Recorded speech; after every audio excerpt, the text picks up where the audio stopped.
Yeah, I know, crazy video title, but Noelle and Chara have a lot in common, actually.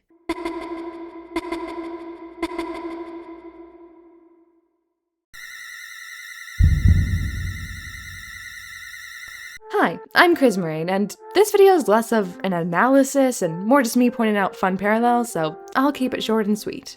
Undertale and Deltarune spoilers up to Chapter 5 ahead. Chara and Noelle both fulfill a similar role in Undertale and Deltarune's respective unintended routes. Not the same role, but they're both people who see the player's power and seek to take advantage of it. With your guidance, with your power as the player, Noelle and Chara become stronger. You become partners, in a way. The more monsters you kill, the higher Chara's level of violence, increases. The more enemies you command Noelle to freeze, the more you command her through every decision she makes, the stronger she and Chris become. Chara goes from simply being the fallen human in Asriel's backstory to front and center of the game's narrative. Quite literally, with the narration itself changing. It becomes more serious, and many lines are changed to be in first person, primarily those in New Home. They become a direct reflection of Chara's thoughts, as your determination and power continue to awaken them from death. Noelle goes from being Chris's childhood friend, two people who've grown apart from each other, who don't know if they even are friends anymore, but are beginning to reconnect through the Dark World and Susie, to whatever this is called. It is through your actions that these two are changed. Your choice to continue pushing through the tedious boss fights and kill requirements. Your choice to watch each character you once befriended in a pacifist route sacrifice their lives to try and stop you. Your choice to proceed regardless of how distressed and broken Noelle and Chris become. Regardless of the fact that you are telling them to murder one of their friends. Regardless of how you are ruining everything and everyone Chris has tried to protect. The moment you treat the world as a video game where you can simply grind and push through until you get strong enough to destroy anything, to do anything, that's when the characters start to treat it as one too. Because it's a game, you can break the boundaries and reach another side. Because it's a game, you can keep killing until you're strong enough to never hurt again. But you can turn back. You have that power. You are given so many opportunities to stop, to reset, to give up, to decide that it isn't worth it anymore. And if you do, everything goes back to how it was. They'll both just snap out of it. The game will fix itself. Sure, it won't be like nothing happened at all. Undertale will become a neutral route and Flowey will get pretty mad at you. And the other characters in Deltarune will notice something was off, but it's not like either Chara or Noelle will force you to continue down the bad route. They don't have that power, and it's not like they want it to happen. Until you reach the point of no return. Once they've become strong enough, you lose part of your control over the game.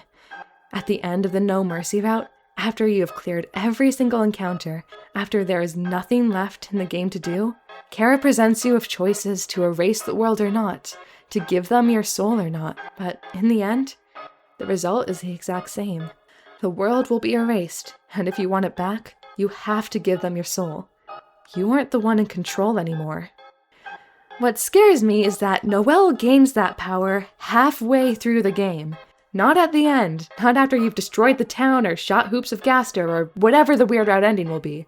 At the halfway point. You tell her to stop, she doesn't listen. Over and over, she will proceed on her own. Because at this point, she wants to see what will happen too. Your dialogue options change from stop or proceed to proceed or proceed.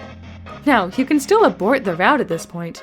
Noelle doesn't have complete control over the game like Chara. If you make no choice at all, everything will return to normal, mostly. She still needs your help to continue down this path, and if you choose nothing at all, if you just let the cutscene play, she's powerless to do anything else. But if this is how much control Noelle has gained by Chapter 5, I am a little concerned about what's going to happen from this point onwards. So why do either of them do any of this? Why do they just follow along with the player's actions, as horrible as they are? Their motivations for that are where they differ the most. They are fundamentally very different people in very different situations, despite all the similarities. With what we know as of Chapter 5, Noelle wants to change.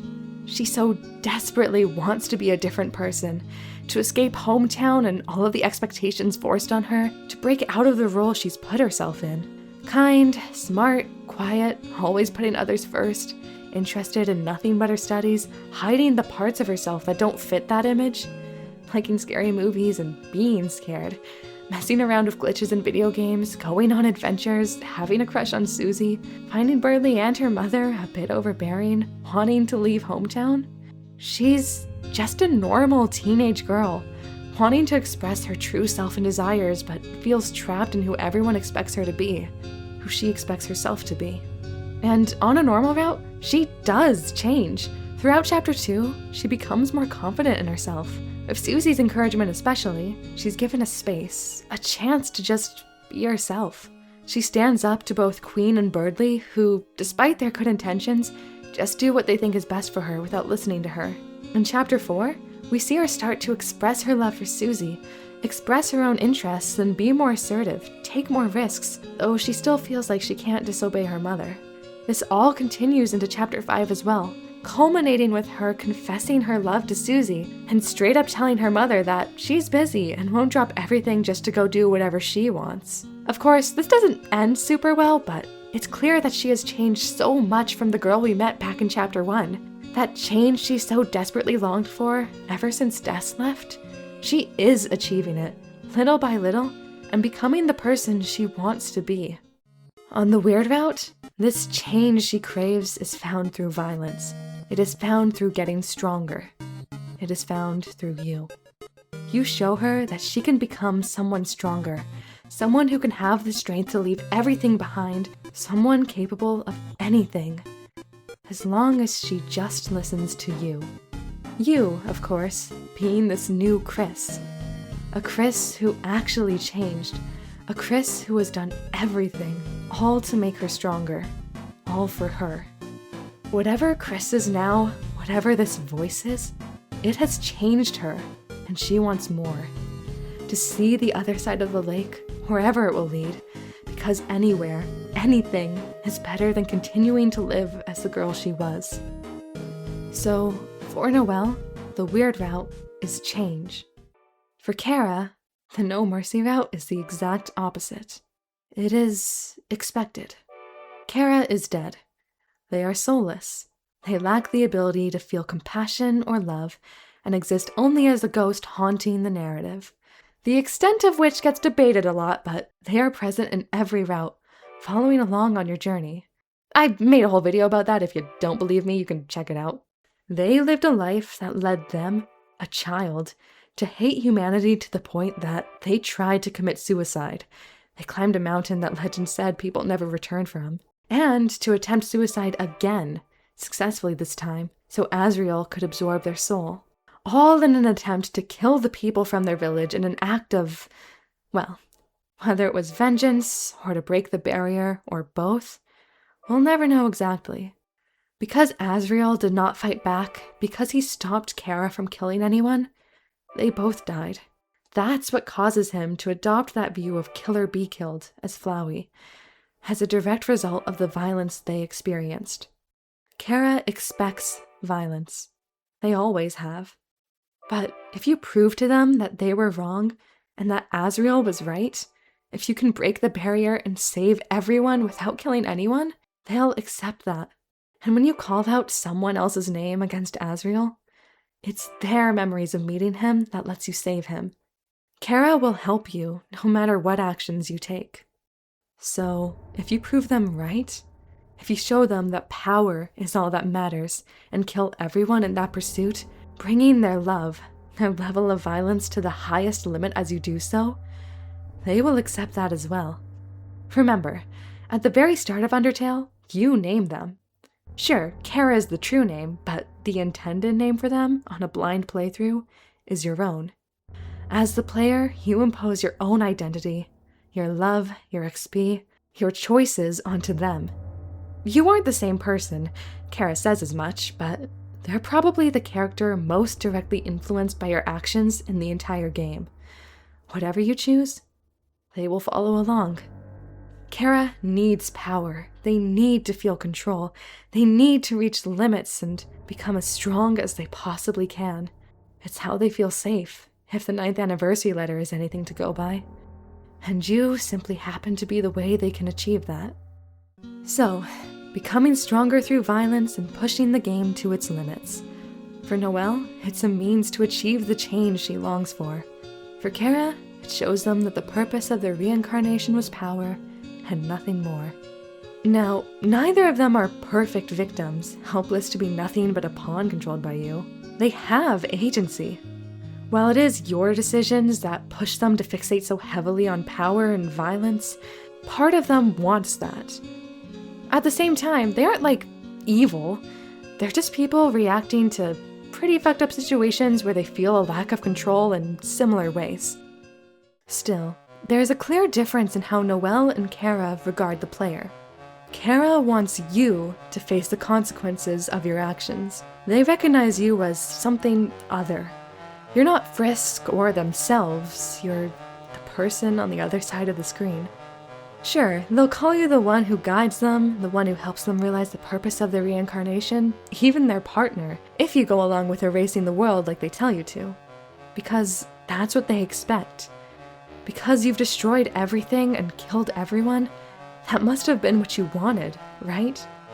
If you, after getting that far, try to turn back and say no, well, they don't really care about what you want.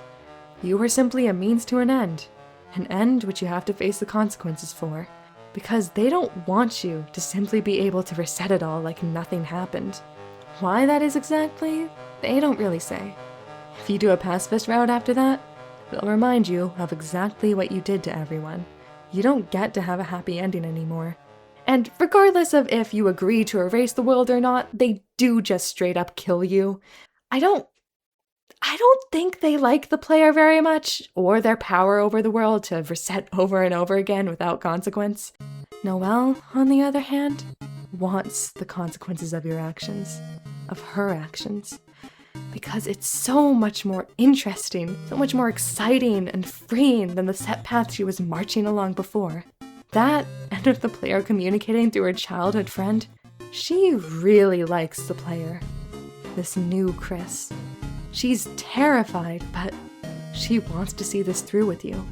By chapter 5, if you try to abort the route, she won't let you. Because you're supposed to say proceed. Because you can't turn back now, after everything you both have done to each other. Noelle is also much more resistant to the weird route compared to Chara. Chara is soulless, and they tend to simply go along with whatever the player does, regardless of the route. Noelle, on the other hand, she's still living her life, and she's still concerned about how weird Chris has been acting recently, and she cares for Birdley. She doesn't want to hurt him. She doesn't want to hurt anyone. It's simply that the further you push her, the more desensitized to it she becomes, the more she accepts that this is the only way she can move forward, the only way she can become stronger. She accepts that this is just how the world is now. She can't go back, Chris can't go back, and she won't let them. Isn't that interesting? How much they care about the consequences, but in completely different ways. Briefly, I want to discuss both Chris and Frisk's roles in these routes, since the player interacts with the world through them. Also, I've seen a lot of people online compare Chris and Noelle's roles to Frisk and Chara's, which I definitely see the parallels for, but I'd be more inclined to compare Chris and Noelle to Chara and Azriel, if anything. You know, two childhood friends, one pushing the more hesitant one forwards, with a horrible plan to become stronger and break the barrier. Plus, I find the dialogue between Noelle and Chris in Chapter 2 and Chara and Azriel in the tapes are very reminiscent of each other. Though, in Chara's case, it was all them. There was no player making them say any of that. It was something they wanted.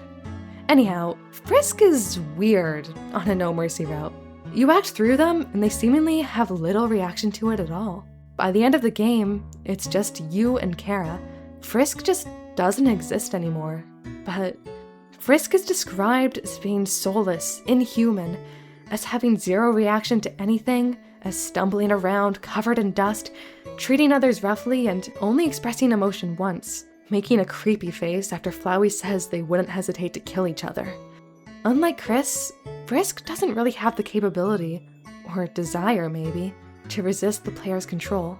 Where on the pacifist route they say their true name and assert their own identity, on this one, they're just a vessel. There's certain things that occur without any player input, such as fighting Monster Kid or attacking Sans twice in a row or killing Asgore and Flowey at the end of the route, but people have argued for years whether that's Frisk acting outside your control or Chara taking control. Regardless, Frisk is very much just a vessel that gets discarded in the end. Chris isn't. With what we know as of Chapter 5, it seems they're only capable of removing the soul and fully breaking from your control in the light world, and they do everything to try and stop you. Despite how moving without a soul seems to slowly kill them, they will bring Birdly to the hospital, they will tell Noelle it was all a stupid prank, they will kick you around in a damn trash can because of how much they hate you, even though it only hurts them. On the sword route, we get those lines. She was used up. You were used up. We'll see if that really comes to pass, but I don't think Chris is going to let Noelle get killed or worse without a fight, even if they don't care much for their own life anymore. Not to mention how Susie pretty much always does what she wants without caring about your choices. I don't think we've seen the last of her in the weird route. Ralsei too. If he fears that this route will have an ending worse than the prophecy, will he interfere? I definitely think the weird route is shaping up to have someone, if not multiple of our main characters, face off against Chris and Noelle in a last stand type of situation. Just like Undyne, just like Sans. Maybe it'll be just Chris against Susie. Maybe Susie will try to save the two of them. Given how Undertale goes, I don't imagine you'll be able to complete the route without murdering one of Chris's closest friends for real this time. But that's all just speculation. So, I wonder how Noelle will face you at the end of it all. We'll just have to wait and see. So, Noelle and Chara, huh? It's fun to see just how much Toby Fox's writing has improved between Undertale and Deltarune. Obviously, it's up to personal preference, but as much as I love Chara, I find the weird route so much more compelling than the No Mercy route. That could just be because I'm desensitized to it all, almost 11 years later, but the whole conflict between Chris and the soul and Noelle and even Susie too, trying to figure out what's going on with Chris and Noelle, it is so interesting. But I love both routes, I love both characters, and I really can't wait to see where the weird route will take us. I feel like this was a lot less structured and planned out compared to how I usually do video essay type videos, but I hope you enjoyed it anyways. Feel free to discuss in the comments what you agree with, what you disagree with, all that.